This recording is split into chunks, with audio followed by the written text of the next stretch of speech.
ಎಲ್ರಿಗೂ ನಮಸ್ತೆ. ನಿಮಗೆಲ್ಲ ಗೊತ್ತಿರೋ ಹಾಗೆ ಎಲ್ಲ ವಿಷಯ ಎಲ್ಲ ಗೊತ್ತು, ಎಲ್ಲ ನ್ಯೂಸನ್ನು ನೋಡಿದ್ದಾರೆ ಎಲ್ಲರೂ. ಈಗ ಇದು ಉದ್ದೇಶಪೂರ್ವಕವಾಗಿ ಅಂತ ನಾವೇನು ಹೇಳೋದು ಬೇಕಾಗಿಲ್ಲ, ಅಲ್ಲೇ ಗೊತ್ತಾಗ್ತಿದೆ. ಯಾಕೆಂದರೆ ನಾಳೆ ಸಿನಿಮಾ ರಿಲೀಸು, ಕಷ್ಟಪಟ್ಟು ಇಷ್ಟಪಟ್ಟು ಮಾಡಿರುವಂಥ ಸಿನಿಮಾ ಕುಲದಲ್ಲಿ ಕೇಳೋದು ಸಿನಿಮಾ ನಾಳೆ ಬೆಳಗ್ಗೆ ರಿಲೀಸು. ಅದು ರಾಜ್ಯಾದ್ಯಂತ ರಿಲೀಸ್ ಆಗ್ತಾಯಿದೆ.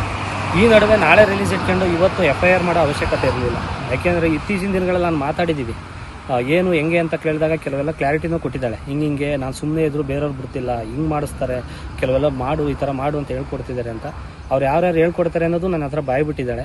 ಓಕೆನಾ? ಅದು ಯಾರ್ಯಾರ ಜೊತೆಲಿ ನಿಂತಿದ್ದಾರೆ, ಟೋಟಲ್ಲು 2 ಹೀರೋಗಳು, ಒಬ್ಬರು ಲೇಡಿ ಡಾನು, ಅವ್ರು ಯಾರು ಅಂತಲೂ ಹೇಳ್ತೀನಿ ಅವ್ರು ಯಾರು ಅಂತ. ಅವ್ರು 3 ಜನ ಜೊತೆ ಒಂದು 10-12 ಜನ ಒಟ್ಟಲ್ಲಿ ನನ್ನನ್ನು ಸಾವು ಬಯಸ್ತಿದ್ರಂತೆ. ಮೊನ್ನೆ ಅವನು ಇವ್ರು ಸಾಯಬಾರ್ದು, ಅವನಾರು ಸಾಯಬಾರ್ದು, ಆ ಥರದ್ದು ಒಂದಿಷ್ಟು ಸಾವುಗಳೆಲ್ಲ ಬಯಸಿ ನಗಾಡ್ತಿದ್ರಂತೆ. ಗೊತ್ತಿಲ್ಲ ನಾನು ಯಾರಿಗೆ ಏನು ಮಾಡಿದ್ದೀನಿ ಅನ್ನೋದು ಗೊತ್ತಿಲ್ಲ. ನಂದಾತು ನನ್ನ ಪಾಡಿಗೆ ಕೆಲಸ ಆಯ್ತು, ಕೆಲಸ ಇಲ್ಲ ಅಂದರೆ ಊರಲ್ಲಿ ಜಮೀನು ಕೆಲಸ ಆಯಿತು ಅಷ್ಟೇ. ನಾನು ಇನ್ನೇನು ನಾನು ತಲೆ ಕೆಡಿಸಿಲ್ಲ. ಪ್ರತಿಯೊಂದು ಸಾಕ್ಷಿನ ನಾನು ತಂದು ಕೊಡ್ತೀನಿ. ಈಗ ನಂದು ಒಂದೇ ಓಡ್ತಿರೋ ತಲೆಯಲ್ಲಿ. ಯಾಕೆ ಅಂದರೆ 1.5-2 ತಿಂಗಳಿಂದ ಈ ಸಿನಿಮಾ ರಿಲೀಸ್ ಅಂತ ಎಲ್ಲರ ಮನೆಗೂ ಹೋಗಿ ಇನ್ವಿಟೇಷನ್ ಕೊಟ್ಟು ಸಿನಿಮಾ ಕರೆದಿದ್ದೀನಿ.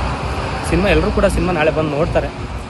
ಅದಕ್ಕೆ ಮೋಸ ಆಗಬಾರ್ದು. ಯಾಕೆಂದ್ರೆ ನಿರ್ಮಾಪಕರು ಎಲ್ಲಿಂದ ದುಡ್ಡು ತಂದಿರ್ತಾರೋ ಏನಾಗಿರ್ತಾರೋ ಅದು ಗೊತ್ತಿಲ್ಲ. ಬಟ್ ಇವರಿಗೆಲ್ಲ ಗೊತ್ತಾಗಲ್ಲ. ಅದು ಏನೋ ಒಂದು ಹೆಸರಾಳು ಮಾಡಿದರೆ ಇದು ಮುಗೀತು ಅಂತ ಅವ್ರ ಮೈಂಡ್ ಏನೋ ಗೊತ್ತಿಲ್ಲ ನನಗೆ. ಬಟ್ ಇದರಲ್ಲಿ ನನಗೆ ಕಾಣ್ತಿರೋದು ಒಂದೇ, ನನ್ನ ಫ್ಯೂಚರ್ ಜೊತೆ ಮೇಯ್ನ್ ನಿರ್ಮಾಪಕರು ಮತ್ತು ಡೈರೆಕ್ಟ್ರು ಕಷ್ಟಪಟ್ಟು ಒಂದು ಒಳ್ಳೆ ಸಿನಿಮಾ ಮಾಡಿದ್ದಾರೆ. ಅದು ನನ್ನನ್ನು ಹೀರೋ ಆಗಿ ಮಾಡಿ ಒಂದಿಷ್ಟು ಬಂಡವಾಳ ಹಾಕಿದ್ದಾರೆ. ಅವ್ರಿಗೆ ಮೋಸ ಆಗಬಾರ್ದು.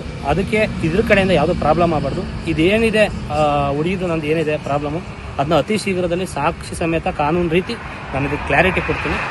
ಎಲ್ರಿಗೂ ನಮಸ್ತೆ.